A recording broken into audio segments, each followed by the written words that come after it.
اعوذ باللہ من الشیطان اللعین الرجیم بسم اللہ الرحمن الرحیم الحمدللہ رب العالمین الصلاة والسلام علی سیدنا و نبینا و طبیب قلوبنا و شفیع ذنوبنا ابی الزہراء محمد المصطفیٰ وعلی اہل بیتہ الطیبین الطاہرین المعصومین لا سیما امامنا المنتظر والحجة الثانی عشر روحی وارواح العالمین لتراب مقدمہ الفدا اما بعد فقط قال اللہ تبارک و تعالی فی کلامہ المجید و فرقانہ الحمید بسم اللہ الرحمن الرحیم بقیت اللہ خیر لکم ان کنتم مؤمنین۔ 12ویں امام 12ویں حجت، فقط حجت نہیں، حجت اللہ، اللہ کی طرف جانے کا راستہ، دلیل، برہان، وسیلہ، امام زمانہ جو فقط مومنین، مسلمین اور خواص لوگوں کے لیے نہیں۔ حضرت یوسف کے واقعات پڑھو، انبیاء کے واقعات پڑھو کہ مشکل وقت میں امام زمانہ کا واسطہ اللہ کو دیا، مہدی موعود کہا، جس کا وعدہ پروردگار عالم نے دیا کہ میرے دین کے غلبے کی علامت ہے۔ سورہ روم میں فرمایا میں ان قریب غلبت ہوں، جو آدم سے خاتم سے عسکری علیہ السلام کی کسی دور میں نہیں نظر آیا۔ تو توحید کا دین کسی نبی ولی کے دور میں غلبے کے طور پر نظر نہیں آیا۔ یبلغ سلطان من المشرق الی المغرب، یہ وہ واحد امام زمانہ ہے کہ جن کی سلطنت مشرق اور مغرب تک پھیل جائے گی۔ آج دنیا کی بڑی بڑی طاقتیں چین، امریکہ، روس وغیرہ وغیرہ ہیں۔ مسلمان ڈر کے ان سے بھیک مانگتے ہیں۔ امام زمانہ کے چہرہ جلال اور جمال کو دیکھ کر بڑے بڑے ظالم بادشاہ اور بڑی بڑی سپر طاقتیں امام کے سامنے کانپتی ہوئی نظر آئیں گی، اور اپنے ممالک اور اپنی حکومتوں کو امام کے حوالے کر منصوراً بالرعب، جس کے چہرے کو دیکھ کر دنیا کی سپر طاقتیں کی حیثیت اور ان پر کپ کپی طاری ہو جائے گی، وہ مقابلہ نہیں کر پائیں گے۔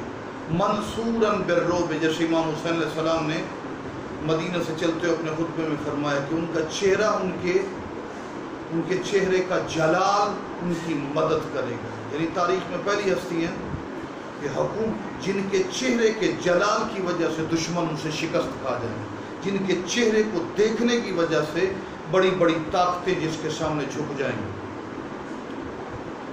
اس غیبت کبریٰ کے دور میں بڑے بڑے ظالم اور فاسق لوگوں نے اگر مومنین کو تنگ کیا تو امام نے نجات دی، جیسا کہ اور بالخصوص اپنے آباء و اجداد کے جو زائرین راستے میں جو جاتے ہیں ان پر امام زمانہ کا بڑا کرم ہے، بڑی مشکل کشائی ہیں، کافی زیادہ واقعات ہیں۔ ملتا ہے کہ کربلا کی طرف ایک قافلہ تھا جو راستے میں جن کو قیام کرنا پڑا ایک قبیلے کے ہاں۔ کچھ دن قبیلے کے ہاں قیام کرنے کے بعد اطلاع ملی کہ راستہ کربلا کا سیف نہیں ہے، راستے میں ڈاکوؤں کے خطرے اور کچھ وارداتیں ہو چکی ہیں، ڈاکو قتل کر دیتے ہیں، لوٹ لیتے ہیں۔ یہ بیچارے مزید بھی جو زائرین تھے امام حسین کے راستے میں اس قبیلے کے گھر میں رہے، لیکن انہوں نے محسوس کیا کہ اب قبیلے والے کچھ زیادہ مہمان نوازی کی وجہ سے تنگ آ چکے ہیں، کچھ آثار سے پتہ چل رہا تھا۔ لا محالہ انہوں نے کہا مسئلہ نہیں ہے، ہم چلتے ہیں۔ اپنا سامان لے کر ان قبیلوں کے گھروں سے نکل گئے، چونکہ وہ بھی اپنے شاید غربت یا حالات کی تنگی کی وجہ سے وہ بھی پریشان تھے۔ چلتے چلتے سفر شروع کیا، جو خاص ڈاکوؤں کا مقام تھا اس سے ابھی کافی دور تھے۔ ڈاکوؤں کو بھی پتہ چلا کہ کچھ قافلے آ رہے ہیں، تو اپنے اسلحے کے ساتھ آئے، تو انہوں نے فضا میں ایک تصویر دیکھی نورانی، وہ امام زمانہ علیہ السلام کی ذات تھی، کہ جو اپنے چہرے سے اپنی وجود سے مدد کرنا چاہتا. ڈاکو امام زمانہ کی فضا میں اس شکل، تصویر، نور، تجلی کو دیکھ کر بھاگ گئے. اسی لمحے میں وہ قافلہ وہاں پہنچا تو ان کو اطلاع دی کہ تم بڑے خوش قسمت ہو کہ تم لٹ جاتے. اچانک تمہارے آنے سے کچھ عرصہ پہلے ڈاکو بھاگ گئے. پھر ڈاکوؤں سے پوچھا گیا دوسرے مقام پر لوگوں نے، انہوں نے کہا ہمارا تو ارادہ برائی کا تھا سب کچھ، لیکن جب ہم اپنے اسلحے کے ساتھ اس مقام پر بیٹھ کے جو ہی قافلہ آئے گا ہم ان کو لوٹ لیں گے. لیکن اچانک ہم نے فضا میں ایسی ہیبت ناک نورانی تصویر، ایسی شخصیت کو دیکھا، ہمارے اسلحے بھی گر گئے، ہمارے اوپر کپ کپی اور خوف طاری ہوا، ہم وہاں ٹھہر نہیں سکے، لہذا ہم وہاں سے بھاگ کھڑے ہوئے. ایک ہی لمحے میں زائرین جو پچھلے قبیلوں میں پریشان تھے ان کو کربلا بھی پہنچایا، مشکل بھی حل کی، مومنین کی مدد بھی ہو گئی، اور امام کے چہرے کے مقدس نور کی وجہ سے ڈاکوں کی بھی تنبیہ ہو گئی. یہ زیارت کی طرف کامیاب ہو کر چل پڑے اور زیارت امام حسین سے مشرف ہوئے.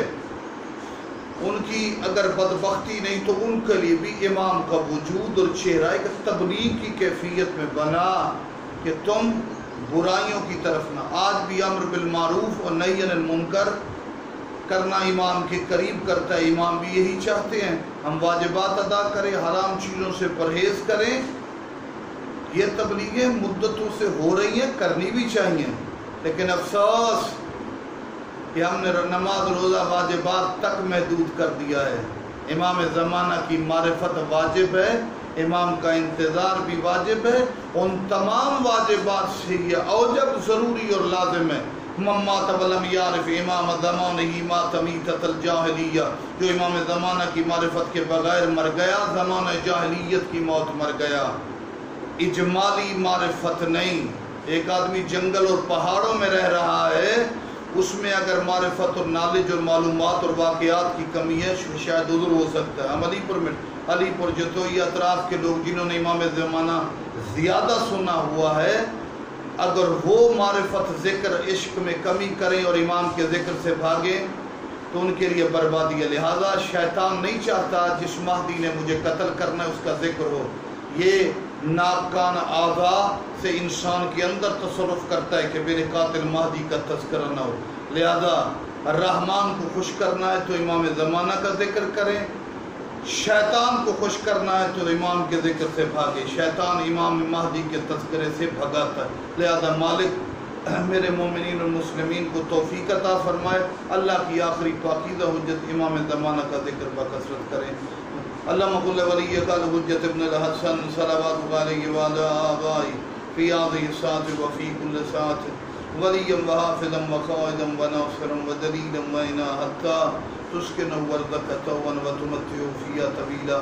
اللہم صلی علی محمد وعلی محمد وعجل فرجهم وساہل مخرجهم. اللہم اجل ولیک الفرج. آخر میں سورج گرہن بھی لگا ہوا ہے، وبا کیفیت امام کو استغاثے سے یاد کرتے ہیں. یا صالح یا ابا صالح یا صالح یا ابا صالح ارشدونا الی الطریق رحمکم اللہ. یا اللہ یا محمد یا علی یا فاطمہ یا مہدی ادرکنی ولا تغلق. اللہم صلی اللہ علیہ وسلم. السلام علیکم ورحمۃ اللہ.